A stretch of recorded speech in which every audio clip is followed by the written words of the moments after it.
Hello, welcome to On Point. This is a video about our Cobra racer. We've been selling our Cobra racer for about 2 years now, and based on a lot of feedback, we have started shipping our Cobras with a flight controller software called INAV. I wanted to make a short video kind of talking about INAV, talking a little bit about BetaFlight, and then the differences between the two. For the past 2 years we've been shipping our Cobra with BetaFlight, and if you are all about racing, if you are all about freestyle, if you are really looking for the ideal smooth, buttery, sweet flight, then you are probably going to gravitate towards BetaFlight.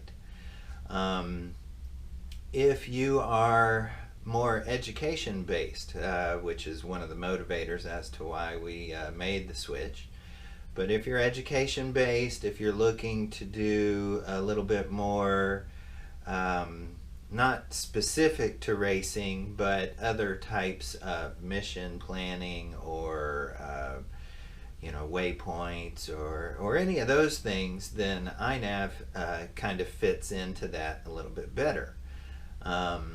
Interestingly enough, INAV is actually tailored more towards airplanes and wings and that sort of thing. So that's actually another benefit to, if you manage to become familiar with INAV and embrace it, then transitioning from a multi-rotor over to a wing potentially could be much easier than if you were to be using BetaFlight.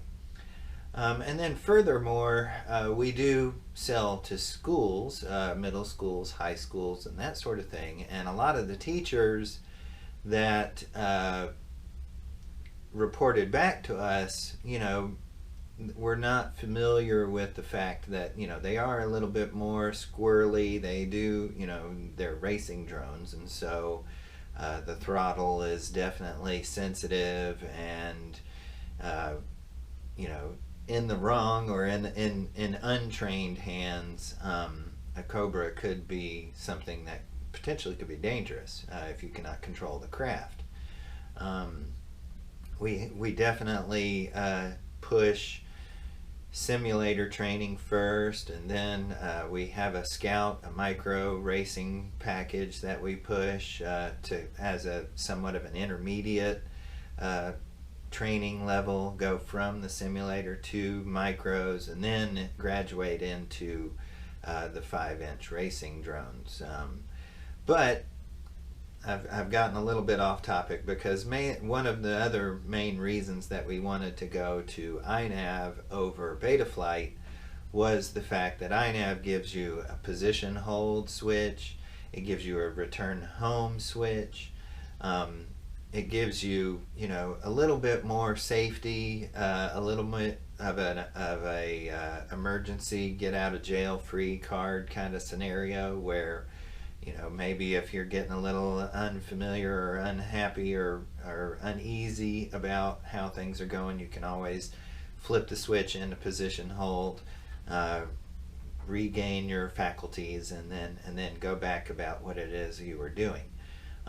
So mainly, like I said, I just kind of wanted to touch on the differences between BetaFlight and INAV. They are both actually a fork of clean flight, and so therefore moving between the two is actually fairly simple. The flight controller that we have uses a target, and that target has an INAV firmware associated with it, as well as a BetaFlight firmware associated with it. So in most cases, moving between the two is fairly seamless. Now, to throw a curveball in, COVID came, the chip shortage hit, and the flight controllers that we were using stopped adding a barometer. So whenever we have ordered our flight controllers, we have requested that they re-add that barometer, and in doing so they had to use a different type of barometer rather than what they originally were using. And so our target, which INAV and BetaFlight looks at, is different from the stock target that is out there readily available to everybody. Why does this matter to you? So you will be getting your Cobra with INAV. At some point, if you decide that you want to go to BetaFlight, that's perfectly fine. You can use the BetaFlight target that's out there. What you may wind up losing would be the barometer. In BetaFlight, that's not as critical of a component as in INAV. Again, INAV, we're using position hold. Position hold uses your barometer to determine altitude and positioning, mainly altitude. So in BetaFlight, you're not going to have position hold, so not having the barometer is not as critical of an issue. So moving from INAV to BetaFlight is as simple as going into the firmware flasher, finding the Z's F7 version 2 target, and then flashing to BetaFlight. Now if you went to BetaFlight and needed to go back to INAV, that's where you would need to reach out to us, because again, we have a target tailored for INAV and the barometer that we have the manufacturer install. But don't let that hinder you. You know, if maybe you bought a kit of 8 or more, you could always make one a BetaFlight drone and then, or a BetaFlight version Cobra, and then leave the others as INAV, so that you had something to compare against. But my main reasoning for making this video is that I want you to understand that we're shipping out with INAV, but that they are extremely similar between INAV and BetaFlight, and don't be afraid to move from one or the other if that's something you want to do. And then of course you can always reach out to us if you needed help in doing so. With that being said, I have already done my assembly video from start to finish on the INAV Cobra. I'm going to do a familiarization with the software for INAV, because with the BetaFlight version that we shipped, you could actually build your Cobra and then check your rotation without ever actually having to plug in the drone into your laptop or your computer. That is not the case anymore with INAV, because with INAV you have to calibrate your accelerometer, you have to calibrate your compass. There's a few other things that you're going to have to do in the steps for INAV that you didn't have to do for BetaFlight. Secondly, with the addition of the GPS, the drone is no longer going to arm until it gets GPS lock.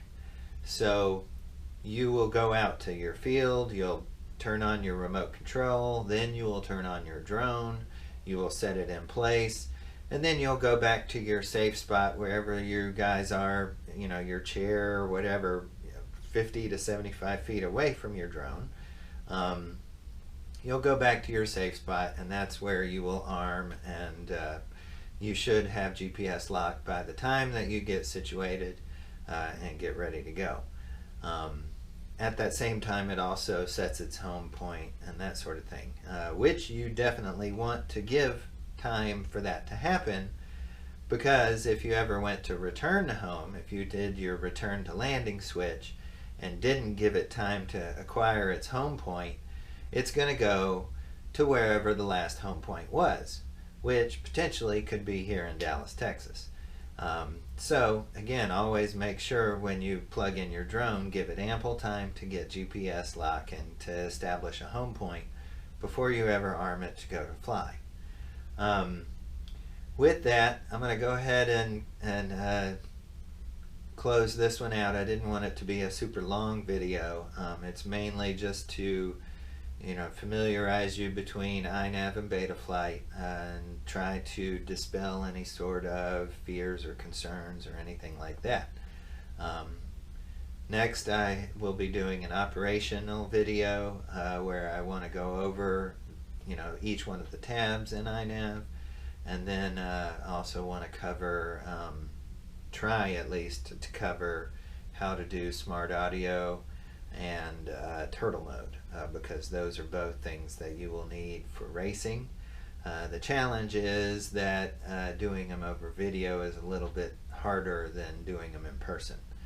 And then lastly, before I close out, if you're a teacher watching this video, I would highly encourage you looking into our Teach the Teacher class.